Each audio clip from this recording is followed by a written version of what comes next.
Students, as I promised you that I'll be bringing you different updates from different universities sharing border with Russia. A lot of students still are calling me.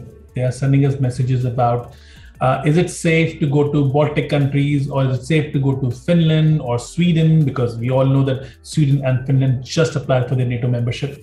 So in my last video, you have seen that Vilnius Tech University and Riga Tech University has described that there is nothing to worry about. Students are very safe, and in fact, we have got one student who have joined from Vilnius, and he was sharing his experience about how safe he feels in Vilnius. Now let's talk about Finland. So to discuss this matter in detail, I have invited Ms. Vakara from the HAMK University. Vakara, thank you for joining for session. Thank you. So Vakara, basically, I have few questions because you have the longest border with Russia as a Schengen country. Right? Now, with the 1,400 kilometers of border, a lot of things can be, imagined. Though I know there's nothing going on at the moment, and as you mentioned before the camera, that this border is not discovered now. It's a quite old border, right? But as a parent, is it worry for me that you had a very close your neighbor with Russia? Well, no. As I said, the Russian border has been there for a very, very long time, and we have a very good relationship in Russia in any way. And we think that, for example, that the students are as safe as here as before. Finland is one of the safest countries. Like, the parents send their small kids to school by walk because they don't have to be worried about anything happening to them. So even though we have the long border, well, everything is normal here in Finland. And even the Russian president had said that it is not a problem, because even though we wouldn't join the NATO, there's still it's not a straight threat to Russia in any way. So things are normal here in Finland.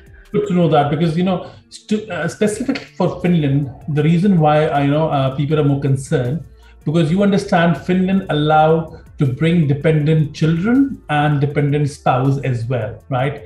And this is where the things get more complex, because if I am going as an international student, in some kind of an emergency, I can manage myself as an individual. But if I'm coming with a family, my questions and my concerns going to be 4 times double. Right? Now, when we talk about the students who are living in Finland, who were there when the war started, what was their reaction? Was there any panic, or were you giving any support to them? Like, they have any issue? No, so far I haven't realized any issues among the students, and of course we do have a support. So if the students do feel kind of insecure or anything, they can come to us and seek for help. And of course, for us, the students are the most important people who we have here at school. We do absolutely everything to help them as well. And well, like I said, the students are as safe here as before, I think, because what can I say? We are a very careful country, so we do tend to prepare for absolutely everything. And everything is here at the moment. Everything is fine, and we are looking forward to start our new academic year this autumn in the campus. So we're not even moving to online or anything. We are starting it here on the campus because we believe there's nothing to worry. Great. I think this is a very important message for students who are planning to come in September 2022 and also plan to come in 23 as well, because I think a lot of students from India are now choosing Finland as a study destination, and specifically the mature students also who are planning to come with a family. I think this is a very important news for them. When we talk about student support, you just mentioned that we have a lot of student support. What kind of support we are talking about here? Because a lot of times we have seen some students have not going, not only because of war point of view, just psychologically also, some students when they go to Scandinavia, specifically in September, it's winter's coming and psychologically there are shorter days, longer nights, there's a kind of depression. Sometimes people have seen that, and we have seen experiences with a lot of students. So how do you help these students to manage this kind of a situation? First of all, we do like in the very beginning when they arrive to Finland, we are giving them some orientation, and we're going to explain also the situation that there is this thing called cultural shock, which comes in waves. So it's not only in the beginning when they arrive to Finland, of course there is a shock, but in Finland particularly there is going to be a shock, a culture shock when they arrive, or when they are reaching, for example, let's say September or November actually even, then there comes a second wave of that one. So first of all, understanding that is a very good thing. But yes, we do support in this kind of psychological manner, so they can seek, for example, help through our student healthcare, so that they can get some psychological help. That is very, very common here in Finland. So, like if you are feeling bad, you can search somebody to talk to, and it's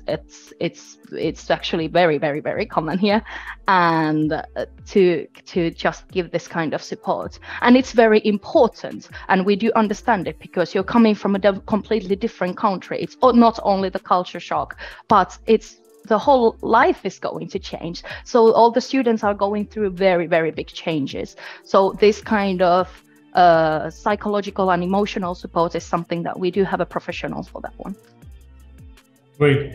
So I think students and parents have listened to you, and they are very clear about that there's nothing to worry about. There is not even the slightest thing they should be thinking of, or any preparation they don't have to do in terms of tension between Russia and Ukraine, because the relationship between Finland and Russia, as per you, are absolutely fine, and there shouldn't be any problem even in the coming near future we are looking at.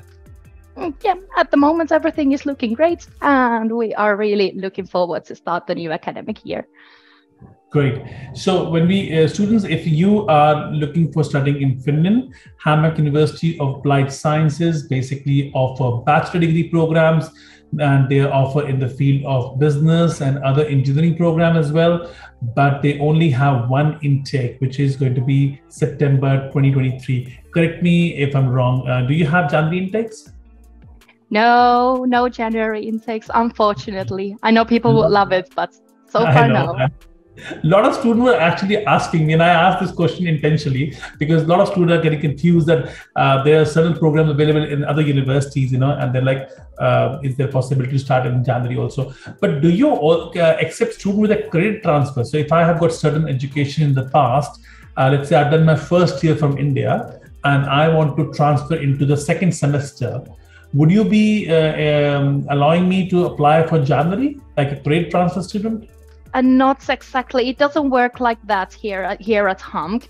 So what would happen? We don't accept this kind of straight transfer from any other countries than in Finland at the moment.